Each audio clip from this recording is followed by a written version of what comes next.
Hey, you beautiful people. Thanks for being here.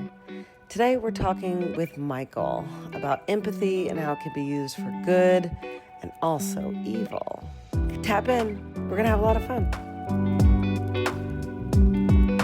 Hello, Michael. Hi, how's it Hi. going? It's going great. Thanks for being here. Oh, it's my pleasure. I'm in a particular moment in my life where there's a lot of change. The world is in a lot of change. And I'm was inspired to make this whole theme for my podcast this season around all right, what do you do in moments of change? How do you embody, take some risks, be bold? And I'm just talking and gaining perspective both for myself selfishly and to spit back out into the world. Yeah. And so with that in mind, what's the last kind of courageous, bold thing you've done, small or large, in the past week or so? Ooh, man.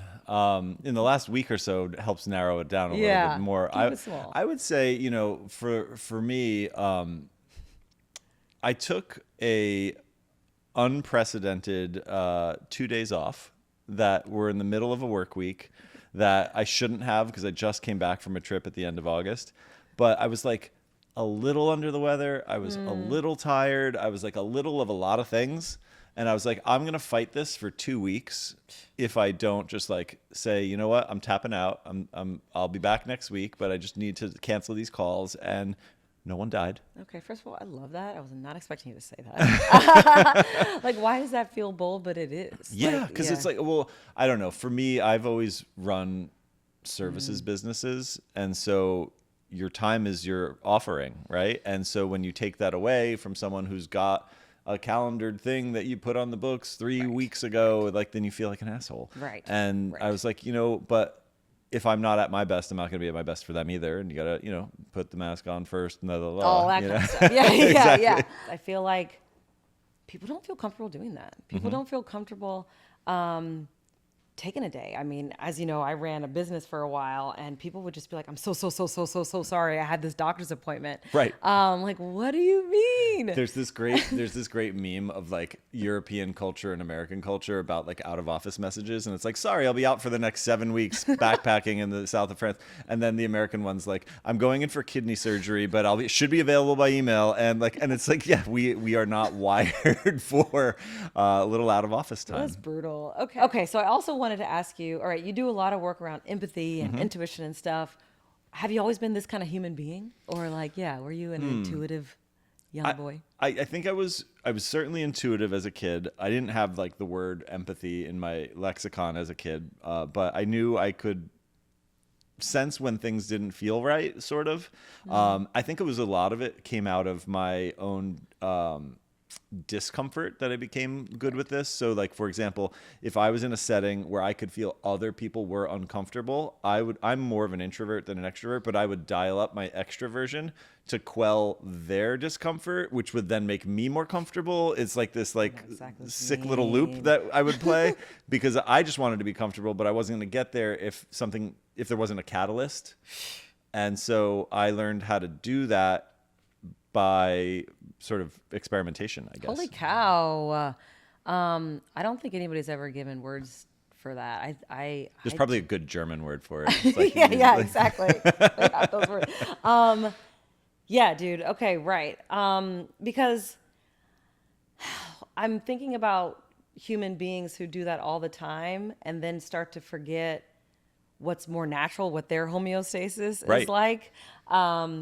Okay, so you dial up to fit into a situation or to make other people feel comfortable, which I used to do a lot of that. I'm trying not to anymore. My mantra these days is just be comfortable in your skin, be comfortable in this awkward moment. It's hard. It's hard even after, being aware of it. The awareness doesn't help make it easier. It really doesn't. And so, yeah, you sit with it. And, my life in the last few years has changed in a lot of different ways, professionally, personally. And I've been confronted with sort of who are you now?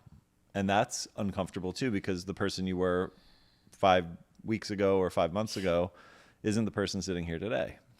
That's so amazing. Because also, I'm also confronting who am I now, which I think is amazing, which I know we were talking about, because I don't know if you feel this way around your circles or your parenting or whatever, But I don't know. I feel like we form our identity at some point and then we just kind of run on that train and let Right. that go forever and like don't even let it really expire or shed that layer. So that's super cool. Yeah, and the point. The freaking point. The point is to keep changing tracks. Yeah. Like we're not just like a one-track thing, and I think it's really a gift that we live in this time where like information is available and you can make these pivots, and like you don't have to work at the factory for 40 years to get your pension and then you retire, right? Like you can do lots of things. So take advantage of it. Take advantage of it. When did you start behaving like that? Okay, so you built and ran an agency for, what'd you say, 18 years? Yeah. Okay, and then what? Was that then your what? great pivot, or? It was, I think, the first professional one, right? Because I started it when I was 24. Wow. From 24 to 18 years later, it was this journey of figuring out what that end looks like, because you don't really know when you start something how it's going to end, right? And so like there's this story you tell yourself at some point where it's like, well, there'll be an acquisition or there'll be some investment and then I'll move to a different role and like and it'll carry on forever and blah blah blah. And that's not the way things typically go. And so or at least it wasn't for me. And so the company did get bought in 2018, but it didn't end the way I hoped it would. The guys that bought it and us had tension, and it didn't, you know, it went sour. And the company no longer exists, and my friendships from that company still do, and all those wonderful people I've worked with all landed in other places. But then I was left sort of like, well, who am I now? Yeah. And when I'm not Michael from Sub Rosa, which came out of my mouth as like one breath when I would say those things because I was so used to saying it so much. What do you do when you get a blank slate in your, you know, fourth decade of your life and you figure out what you want to do next? So how did you decide what to do next? Like, literally, what kind of like rituals and tools? Like, well, it was peak COVID. Okay, so couldn't really like, yeah, exactly. So rented an Airstream and drove around America for 3 months because it was like you couldn't get on airplanes. You couldn't, like, it was pre-vaccine, right? Like it was all this stuff. Jeez, like, by yourself?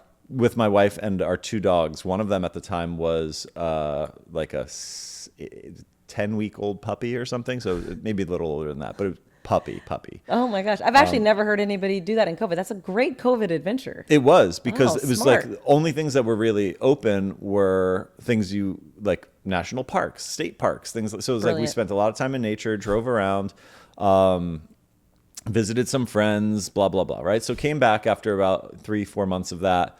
And then was like, okay, now what? And something happened. I grabbed like butcher paper and markers and tape and sat at my coffee table for like 2 days. And it looked like that, like John Nash, Beautiful Mind kind of like nervous breakdown thing that happens. But in the end, there was this like map of like, all right, this is what I think I'm going to do now. And it was sort of the beginning of what I saw as kind of a portfolio career chapter, where it's like, I'm not going to do one thing, I'm going to do things. And these are the things that scratch my itches and make me excited about life now. And so I'm going to focus on them. Hell yeah. All of that. First of all, like, I feel like travel and getting out of your just like surroundings like inspires obviously how profound, but also like, yeah, you got a beautiful mind, some stuff. And I know that we talked before about this portfolio career and how like, if you're not intentional or careful, you will have someone else imprint, what should you do next? Or make sure you send your kids to this college or do this and this and that, or like, but no, I want to do a little bit of this. I want to do a little bit of that. And I also feel like that's the future too, which is really cool. Well, and this is now like the subject of a big chunk of my time, because I'm writing another book at the moment that's very much focused on this, because it basically says North Stars don't make sense. Okay. North Stars are really difficult to find one thing that like makes your whole life make sense. Right. And what ends up happening, and you've seen it in brands, you've seen it for ourselves. If you do find it, it's usually too big and amorphous that it actually is so abstract it doesn't even, there's nothing you can do with it.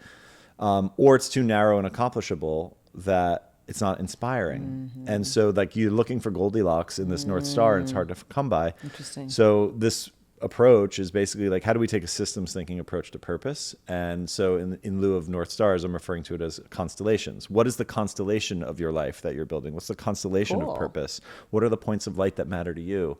And, much like the constellations in the sky are things people navigated by for many years. Like your constellation will help you navigate. It will help you sail to the place you want to be. Amazing. Wait a second. So is that like a value system, or is it like projects and goals, the constellation and the stars that like we can put together for ourselves? I guess it obviously can be anything, but how do you think about that constellation?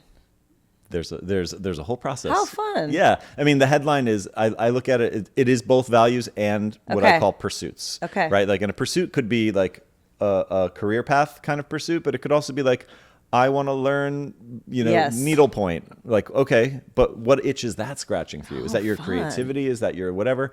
So I break it into 3 buckets. There's inner self stuff.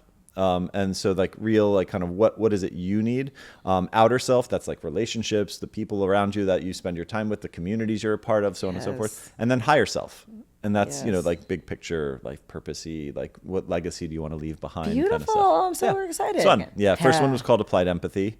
And that was how to use empathy as a tool for leadership development. And that's great. I still give a lot of talks about that, get invited to help companies figure that stuff out. But to the point about like staying on the one track, I was like, I'd like another track. And this track purpose really felt ripe at this moment for so many people post-COVID, crazy political times. Everyone I know, when I talk to them about this, they're like, oh my God, yeah, that's me right now. I love that so much. Do you feel there's a certain privilege to be able to do a constellation career or portfolio career? I don't, and I'm genuinely asking. Of course, people are like, Cara, how are you gonna make money? Like, what's next for you? Right. But like, do you feel like, do you attach anything to that? I think a portfolio career is definitely a privilege. Having a purpose is not. Yeah. I think I want to draw that distinction, because I think if your purpose is to, raise a beautiful family and, live a happy life and like do the things that matter to you and like be engaged in a sport you love or whatever it is, like you can do that at any socioeconomic stripe. You're going to have to work hard to make good choices and all of that, but that's true for anybody at any point, right? Absolutely. Maybe there's an extra couple zeros at the end of your problems than someone else's problems, but like the problems often are the same, right? And the solutions are often sometimes the same. Mm-hmm. But a portfolio career, I think it requires access and a little security to be able to take that leap. Security, fair. And the access, I guess, to like the people who will hire you, but it's just like with a phone, you can kind of spin up your business, and you probably have some skills that you can try to offer online for some coins. Right. Yeah. Yeah. I was just reflecting on that, because the only people that I know that are thinking about portfolio career, actually, that's not true. I was going to say something wrong. I was going to say that the people that I know that are thinking about portfolio careers have had some great exit or some great moment in their life. But you know what? That's actually false. I feel like a lot of the younger, I'm 40, people that I'm meeting, are stitching together their interests and making it happen, largely because they have to, because because that's true too, because you can't really like always just make your living on one job anymore in this modern world we live. But I also think the ability to live a portfolio career does require some experience, though. Like, right. It's like, can't be 23 and do 7 things well, right? Like, I have a lot of scars with good stories because I made a shitload of mistakes, right? And so those mistakes hopefully help me help other people not end up in those same predicaments later down the line. Yeah, fair enough. So like, you need to get banged up a little bit before you do it, I guess. Yeah. Even though you started an agency at 24, I was so that's not just hubris. I'm channeling more hubris these days. Okay, so can we go to your old life for a second? Empathy. Okay. How can that inspire like courage or growth or risk? And I'm like, it does so much. It does so much. And I think about a couple of themes. So I'm curious where you're at. Yeah. I think about empathy for yourself. Compassion for yourself to do a thing, to like shed something. I also think, I know you do a lot of work with like teams and corporations, and I think about how you have to use that. It's a skill to get the best of a situation. And so I'm like, can you reflect on your work that you're doing with empathy? And absolutely. So right on the money, right on the money with the inner empathy. Most people don't go there, right? Most people think about empathy for other people, right? Stand in someone else's shoes, see the world from someone else's eyes, right? But if you don't do that for yourself, it's really hard to know how to show up for someone else. Yeah. And so, the example I often give is like, if you've never lost one of your parents and then you're talking with someone who's just recently lost a parent, it will be easier for you to feel sympathetic or compassionate toward that person, but it's harder to feel empathy because you don't have that lived experience. So the more you accumulate lived experiences, the greater your empathy to appreciate. It doesn't mean that their experience of something will be the same as yours, but you can appreciate the depth and the complexity of it because you too have been through it. Absolutely. Yeah. And that's true at teams too, right? When you think about, like, that's like a very personal example, but like, if you think about it in the context of teams, everyone's coming into an organization with different backgrounds, different skills, different education, different fears, different home situations. Maybe, the person who's having a hard day today that's like giving you a hard time in a meeting has nothing to do with you. It might have to do with the fact that they're dealing with a really difficult situation at home with their kids right now, and that dragged into the office a little bit today. And if you don't make the effort to ask that extra question or to pull that person aside and say, hey, is everything all right? That didn't feel like a normal interaction. You don't know, and then that leads to so many jumping to conclusions that all of a sudden there's a big beef in the office that could have been squashed in a second with an extra question. Yeah, 100%. I think about, like, okay, sure, the political environment, the social environment, and I'm like, all right, obviously if we had more empathy for our fellow human being, what magic could happen there? And someone challenged me, like, okay, what's the most empathetic thing you can think about a political leader or, Trump or someone else, et cetera. And it's like, on my best days, I am probably like, some of these people probably didn't get a lot of love, if I'm just 100%. being honest. And it's like, they probably had some tough things. They don't even know what it feels like to be comfortable in their own skin. Right. And they've ruled by power and control and sort of negative mechanisms, right? And they've been reinforced that, like, they get up and get ahead by doing that, so they think that that's the only way. Exactly. Yeah. But the other thing I say about this topic is empathy, unlike sympathy and compassion, has a shadow side. Yeah, please. Sociopaths are good empaths. Because if you want to be a good sociopath, you have to understand who you're manipulating in order to manipulate them, right? So cognitive empathy, the ability to perspective take on someone else's way of being to such a degree that you can meet them where they are, can be weaponized by sociopaths to get what they want. And so empathy requires a code of ethics. And if you're going to use empathy in the workplace, in your life, with your loved ones, there has to be a contract that we say, like, you're going to trust me with some stuff, and I'm not going to weaponize it. I'm not going to say to you 5 months from now, remember when you told me you were really uncomfortable about managing people, and now you want that promotion, but I'm not going to give it to you because you confided. Oof. Like, people do that, right? As opposed to 5 months ago, if someone told me that, and then I invest in them for 5 months, and I help them learn how to be more comfortable being able to lead and manage people, so that when that time comes, they're empowered and ready, right? That's the contract we want to enter into, but not everyone does. Yeah, you know what? You're the first person who made me think about that. I know you wrote an article for the New York Times. You're right? Like, people, and that's probably this. I know this sounds so duh, but it's like, I guess that's why people are not vulnerable. Right. My default is kind of like to let it loose, but I guess that's why people keep things freaking close to the chest. Right. They don't want to get burned. Right. Damn. So how do we disarm that? But if it's a contract, you have to trust the other person, and we just don't trust. You got to talk about it. Yeah. That's the thing, because I think that's the thing that often happens is people make the assumption without talking about it. Yeah. And then that assumption, the assumption's not always right. And this gets a little nerdy, but like quick little 10 seconds on this. There's different kinds of empathy. So one kind of empathy, which we were just talking about, is cognitive empathy. Another is called effective empathy with an A. And effective empathy is like golden rule behavior, right? Okay. Yeah. So do unto others as you would have them do unto you. Now, here's the thing.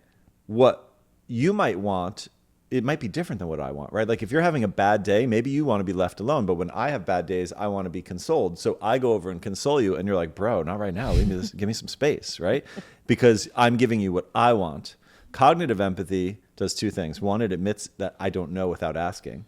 So then I have to go over and do the thing nobody likes to do, which is say, I don't have the answer. I'd like to ask a question instead, right? Because everyone wants to think they have the answer. And then the second thing you have to do, which people hate also doing, is be willing to change your intended behavior based on new information.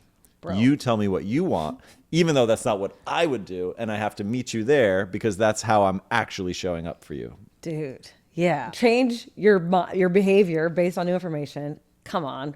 Can we talk about that? And then right before that, Ask the question. Yeah, ask Admit the you don't have questions. the Right, answer. because you don't want to, yeah. How can I show up for you right now? Actually, I want to be left alone. Oh man, I can't, but like, come on, like, let me just buy you a drink. No, just that's what they said they want. Give them that. Yeah. Okay. So how do you, is any of your work massaging that out of people, either like being comfortable not knowing the answer and or changing your behavior based on new information? Yeah, it is. It's through a couple different ways. One is aligning around like the best outcome, right? Like, what do we actually want? We want a good relationship working together, or in our marriage, or whatever it is. Then like, we're going to have to talk about that stuff. Yes. So aligning incentives and goals is like, that's like corporate speak, but like there's real intent behind that, because if you do that, then you know what you're working toward. And also, I think it's just like, I like this. Yeah. Getting people comfortable having harder, more personal conversations, which is tricky in a world where your whole life is, in 30-second increments on an Instagram reel. Yeah. I mean, I feel like that's my life's work. My next life's work is being able to stomach these hard things. Because like you said, how we opened up the conversation, like a part of your, maybe psyche, or just, how you were built, caused you to understand things and like social situations. That's kind of where I'm at too. Like, part of where I'm built is I just have this like noisy mind and this like all these different layers. And so this work now is unpacking it in kind of public and real time a little. Like, this feels super fun. Yeah.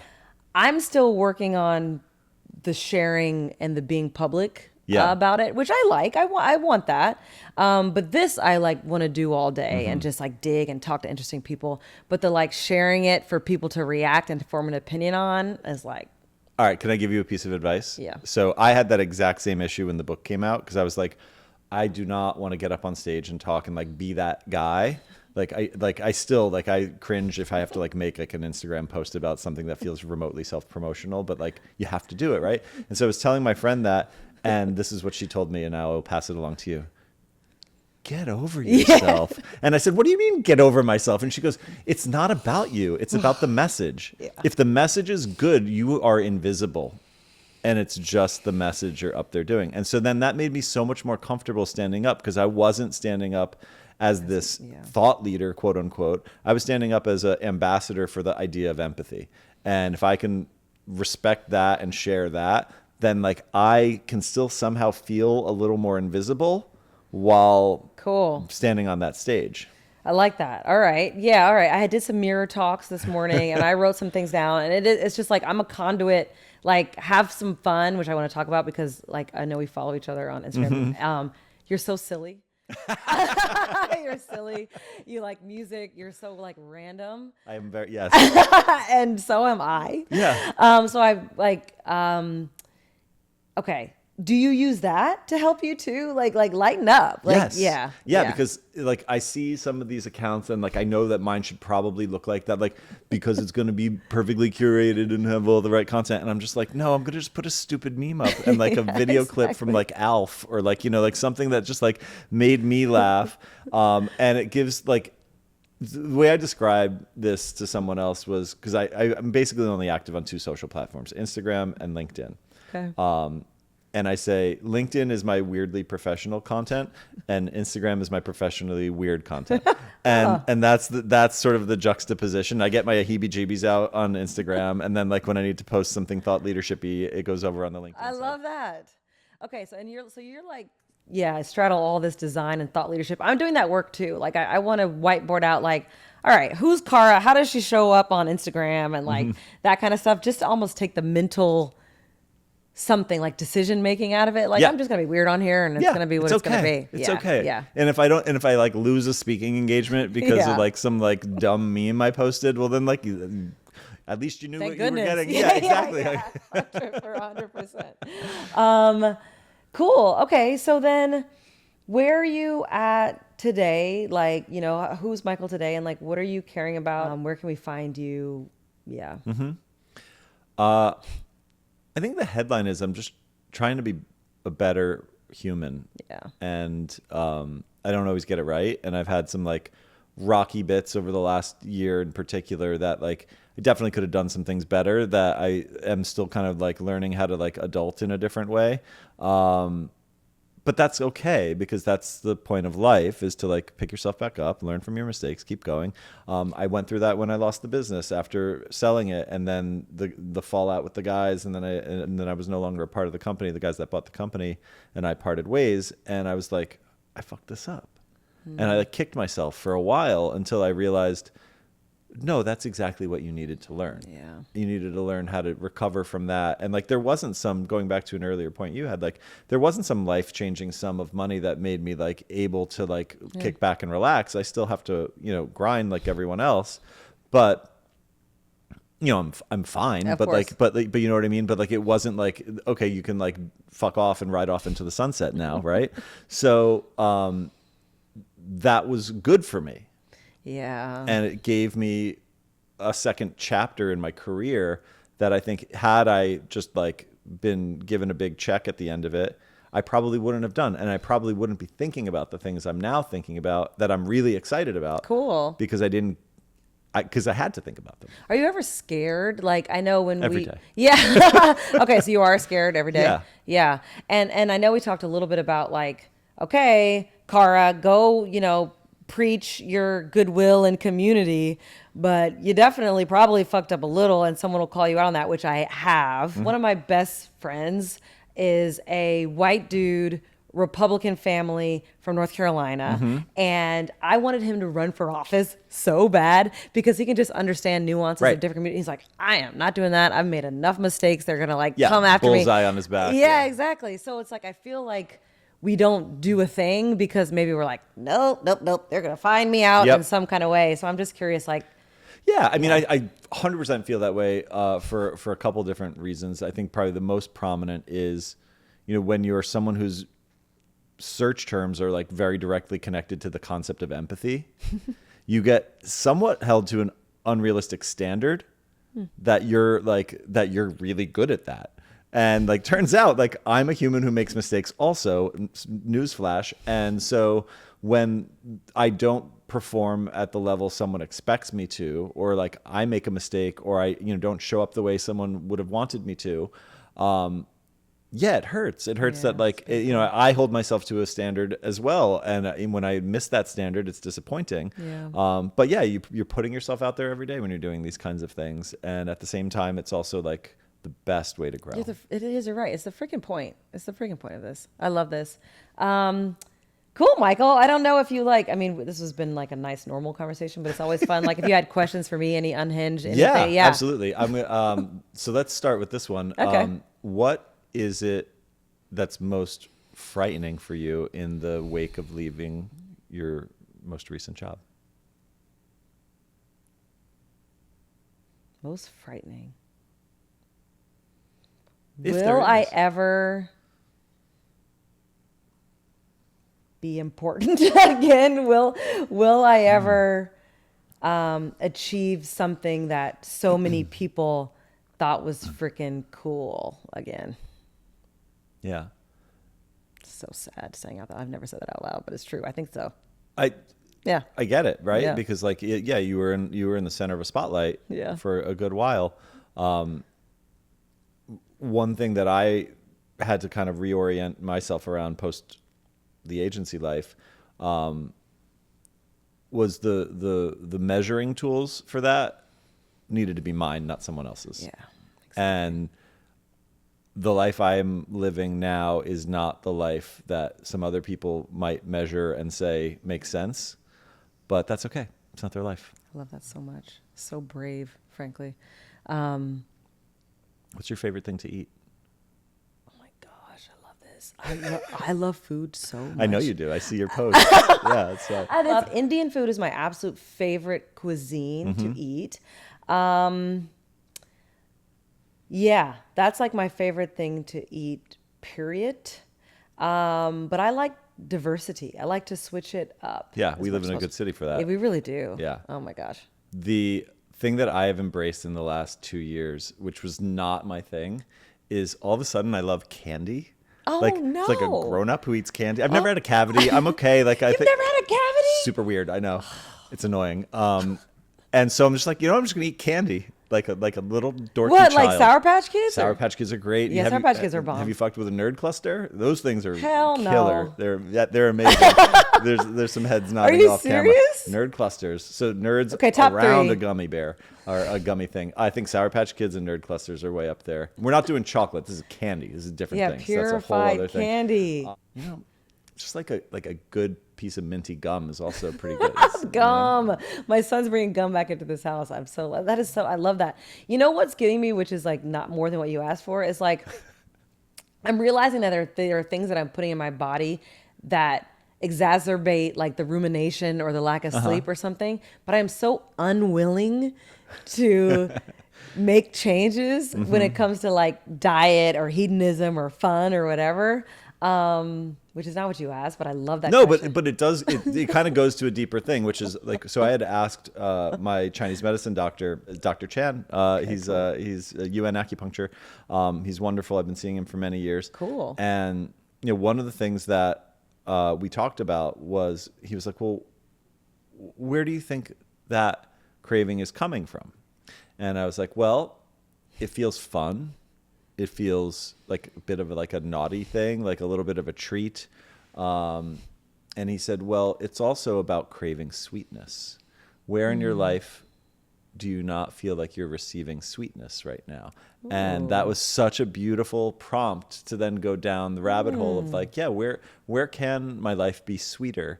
And what do I need to change in order to have that? So yeah, there's always something under the thing. Yeah, exactly. And I know that there is. I love that because whenever I will pick up a vice, I'm like, okay, I'm trying to at least be intentional. Like, what am I doing? I think I'm bored. I'm craving a little bit of Yeah. a funny feeling. And like, so where am I just like looking for a little pizzazz in other places in my life? Yes. I love that. Cool. Thank you, Michael. This is really beautiful. Thank you. Super fun. I appreciate it. Yeah, me too. Appreciate Sweet. you. Thanks.